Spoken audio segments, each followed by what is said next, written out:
ये बात है 1990 की। वंशिका उस दिन पहली बार अपने नए हॉस्टल में रहने आई थी।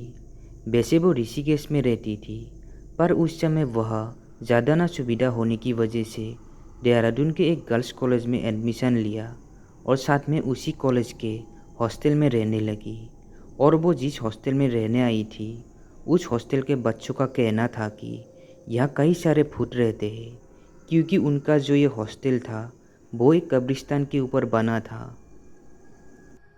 उस हॉस्टल में रह रहे बच्चों का ये भी कहना था कि इस हॉस्टल में कई सारी लड़कियों की मौत भी हुई है और इसी वजह से इस हॉस्टल के कई सारे कमरे बंद पड़े हैं। बंशिका उनकी बातों को ज़्यादा गंभीरता से नहीं लेती, क्योंकि उसे भूत पर बिल्कुल भी विश्वास नहीं था। पहली ही रात बंशिका जब सोने गए तो उसे अपने बालों को बांधा नहीं और ऐसे ही खुला छोड़ दिया। कहते हैं कि लड़कियों को कभी भी रात को अपने बाल खुले नहीं रखना चाहिए। बंशिका देखने में बड़ी ही सुंदर थी और उसके बड़े बड़े बाल उसकी उस सुंदरता को और बढ़ा रहे थे। बंशिका उस रात सो ही रही थी, तभी उसे ऐसा लगता है कि कोई उसके बालों पर अपना हाथ फेर रहा हो। बंशिका सोचती है उसकी मम्मी होगी, इसलिए बंशिका बोलती है, अरे सोने दो ना मम्मी। इतना बोलते ही तभी उसे एकदम से याद आता है कि वो तो अभी हॉस्टल में है, तो कौन है जो उसके बालों में अपना हाथ फेर रहा है। यही देखने के लिए वंशिका ने जैसे ही अपनी आंखें खोली तो उसके मुंह से सीख निकलने ही वाली थी। तभी उसके मुंह पर किसी ने हाथ रख दिया। जिसने वंशिका के मुंह पर हाथ रखा था उसने वंशिका से कहा, डरो मत, मैं तुम्हें कुछ नहीं करूँगा। अब मैं तुम्हारे मुंह से हाथ हटा रहा हूँ, पर चिल्लाना मत। पहले तो वंशिका उसे देखकर डर जाती है, क्योंकि वो आदमी काफ़ी बड़ा और भयानक सा था। वंशिका फिर हिम्मत करते हुए उससे पूछती है, कौन हो तुम। वंशिका की बात का जवाब देते हुए वो आदमी बोलता है, मैं एक जिन हूँ, मैं यहीं से जा रहा था, तभी मेरी नज़र तुम पर पड़ी और मैं तुम्हारे पास आ गया। पता नहीं जिन की बातें सुनकर या जिनकी आंखों में देखकर वंशिका का डर भी ख़त्म हो गया था और बातें करते करते दोनों में दोस्ती भी हो गई। कहीं ना कहीं वो जिन वंशिका को पसंद करने लगा था, इसलिए वो रोज़ रात आता और वंशिका के बालों के साथ खेलने लगता। उसके आते ही वंशिका भी जगकर बैठ जाती और पूरी रात बातें करते रहती। वो जिन रोज़ रात को आता था, पर वंशिका के अलावा किसी और को दिखाई नहीं देता था।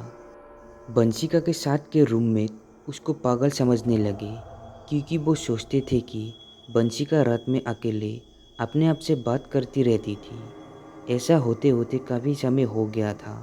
अब वंशिका भी उस जिन को पसंद करने लगी थी, इसलिए वो रोज़ रात होते ही उस जिन का इंतज़ार करने लगती और वो जिन आता, फिर वो रात भर बातें करते रहते।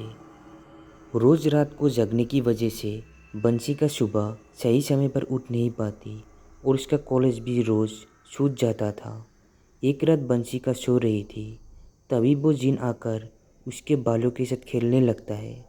तभी बंशिका के एक रूममेट ने बंशिका के बालों को अपने आप हवा में उड़ते देख लिया और उन सब ने अपना रूम चेंज कर लिया। अब सब हॉस्टल में बंशिका के साथ रहने में भी डरने लगे थे। एक दिन जब बंशिका के घर वाले बंशिका से मिलने आए तो सब ने उसके घर वालों को सारी बात बता दी। उसके घर वालों ने सारी बात समझते हुए बंशिका के पूरे बाल छोटे छोटे कर देते हैं। बंशिका तो अपने बालों को नहीं कटवाना चाहती थी, क्योंकि उसे पता था उस जिन को उसके बाल सबसे ज़्यादा पसंद थे, इसलिए वो कटवाने से मना कर रही थी। पर उसके घर वाले ने ज़बरदस्ती उसके बाल छोटे करवा दिए और जब रात हुई तो वो जिन रोज़ की तरह बंशिका से मिलने आया तो उसने देखा बंशिका ने अपना बाल कटवा दिए हैं। तो ये देखकर उस जिन को बड़ा ही गुस्सा आया और बंशिका को पूरी रात मारता रहा। उसके सीखने की आवाज़ पूरे हॉस्टल में गूंज रही थी, पर किसी के अंदर हिम्मत नहीं थी कि वो बंशिका के रूम में चले जाए। जब सुबह हुई तो सबने उसके रूम में आकर देखा कि बंशिका पूरी तरह से घायल थी। उसके शरीर में कटे हुए निशान थे, जैसे किसी ने उसके पूरे शरीर में ब्लेड से काट दिया हो। उसके बाद बंशिका के घर वाले उसे अपने साथ ऋषिकेश वापस ले गए। तो दोस्तों, हमारी आज की ये कहानी कैसी लगी कमेंट में ज़रूर बताना। अगर आपके पास भी ऐसी कोई कहानी है जो शेयर करना चाहते हैं, डिस्क्रिप्शन बॉक्स में मेरा ईमेल आईडी है, तो उस पर शेयर कर सकते हैं।